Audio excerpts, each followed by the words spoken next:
राधे राधे दोस्तों, आज हम इस वीडियो में बात करने वाले हैं नवरात्रि में माता को प्रसाद में क्या चढ़ाएं और व्रत में क्या खाएं। बस कुछ ही दिनों में दुर्गा पूजा का त्यौहार शुरू होने वाला है, यानी आज से शुरू हो गया है। नवरात्रि के 9 दिनों की तैयारियां कई घरों में शुरू हो चुकी है। माँ दुर्गा की प्रतिमा लगभग तैयार हो चुकी है। शारदीय नवरात्र अश्विन मास के शुक्ल पक्ष में मनाया जाता है। आमतौर पर अक्टूबर, नवंबर या कभी कभार सितंबर में भी ये पड़ता है। 2023 में पितृपक्ष की समाप्ति के बाद 15 अक्टूबर को नवरात्रि शुरू होगी। 9 दिनों तक माँ दुर्गा के 9 अवतारों की पूजा होती है। कुछ भक्त 9 दिन तक उपवास रखते हैं। देवी की कृपा पाने के लिए पूजा अर्चना करके उन्हें प्रसन्न करने की चेष्टा करते हैं।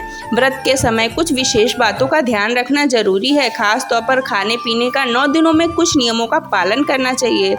खास तौर पर क्या खाना है, क्या नहीं खाना है, व्रत में क्या खाएं, माता को क्या भोग लगाएं, इन सभी चीज़ों का ध्यान रखें। कुछ जानकारों के अनुसार नवरात्रि के 9 दिनों में गेहूं का आटा, चावल का आटा और अन्य अनाज से परहेज करना चाहिए। भक्तों को दाल, चावल, फलियां, मक्के का आटा, सूजी का सेवन भी नहीं करना चाहिए।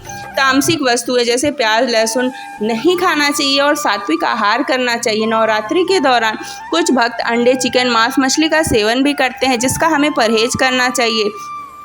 नवरात्रि व्रत में प्रोसेस्ड सॉल्ट नहीं खाना चाहिए। सेंधा नमक डालकर खाना बनाना चाहिए। माता के 9 दिनों में नशीले पदार्थ जैसे तंबाकू, शराब आदि का सेवन नहीं करना चाहिए। आइए अब बात करते हैं नवरात्रि में क्या खाना चाहिए।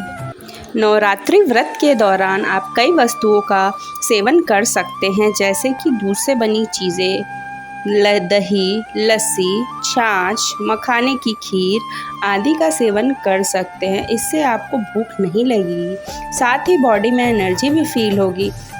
भक्त इस दौरान कुट्टू के आटे की पकौड़ी, कुछ भक्तों के लिए भूखा रहना संभव नहीं है। ऐसी हालात में आप कुट्टे के आटे की पूड़ी, आलू की सब्जी, कुट्टू के आटे की पकौड़ी और बहुत सारी चीज़ें ऐसी हैं जैसे कि साबूदाने की खीर, साबूदाने की खिचड़ी, आप इन सभी चीज़ों का सेवन कर सकते हैं।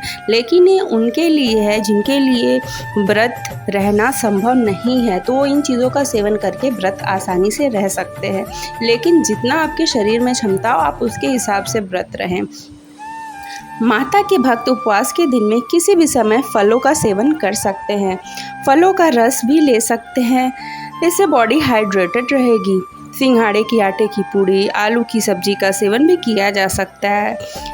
नवरात्रि व्रत में माँ दुर्गा को क्या भोग लगाना चाहिए, अब इसके बारे में बात करते हैं। ये बहुत ही विशेष है, इसे ज़रूर करें यदि आपसे संभव हो तो।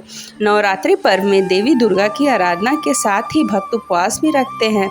नवरात्रि के 9 दिनों में देवी दुर्गा के अलग अलग रूपों की पूजा अर्चना की जाती है।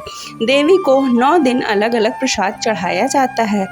नवरात्रि के 9 दिन माता को कौन सा भोग अर्पित करना चाहिए, आपको यहाँ से जानकारी प्राप्त हो सकती है।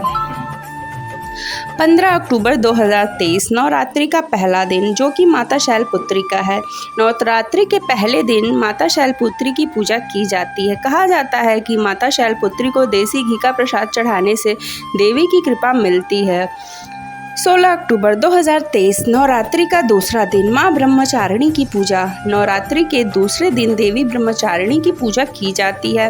मान्यता है कि माता ब्रह्मचारिणी को शक्कर का भोग लगाने से देवी प्रसन्न होती हैं और सारी मनोकामनाएं पूर्ण करती हैं।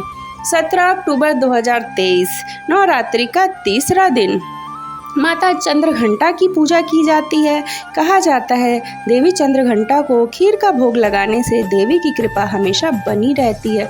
18 अक्टूबर 2023 नवरात्रि का चौथा दिन, इस दिन माता कुष्मांडा की पूजा की जाती है। मान्यता है कि माता कुष्मांडा को मालपुआ का प्रसाद अर्पित करने से वो हर इच्छा पूरी करती हैं।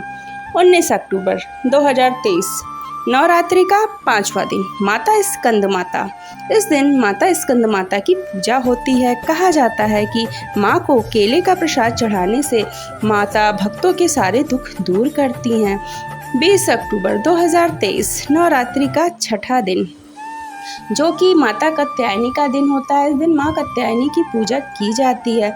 माँ कात्यायनी को मधु यानी शहद का भोग लगाने से माता भक्तों की हर मुराद पूरी करती हैं। 21 अक्टूबर 7वां दिन माँ कालरात्रि की पूजा। इस दिन माता कालरात्रि की पूजा की जाती है और उन्हें गुड़ का प्रसाद चढ़ाया जाता है, जिससे माँ प्रसन्न होती हैं और वो भक्त की हर मुराद पूरी करती हैं। 22 अक्टूबर नवरात्रि का 8वां दिन। इस दिन महागौरी की पूजा हो जाती है और इस दिन को अष्टमी भी कहते हैं। कहा जाता है कि माता महागौरी को नारियल चढ़ाने से सारे पाप दूर हो जाते हैं। 23 अक्टूबर 2023 नवरात्रि का 9वां दिन, जिसको महानवमी कहते हैं। नवरात्रि के 9वें दिन माता सिद्धिदात्री की पूजा की जाती है। मान्यता है कि माँ सिद्धिदात्री को तिल या तिल से बनी चीज़ों का भोग लगाने से माता की कृपा भक्तों पर हमेशा बनी रहती है। आप इस वीडियो में दी हुई जानकारी को ध्यान से सुनें और अपनी क्षमता अनुसार माता का भोग अवश्य लगाएं। भक्तों, यदि आपको ये वीडियो पसंद आई हो तो इस वीडियो को लाइक करें और ज़्यादा से ज़्यादा शेयर करें। यदि आप इस चैनल पर नए हैं तो इस चैनल को सब्सक्राइब करना ना भूलें और बेल आइकन को ज़रूर दबाएं, जिससे आपको इस चैनल पर नए वीडियो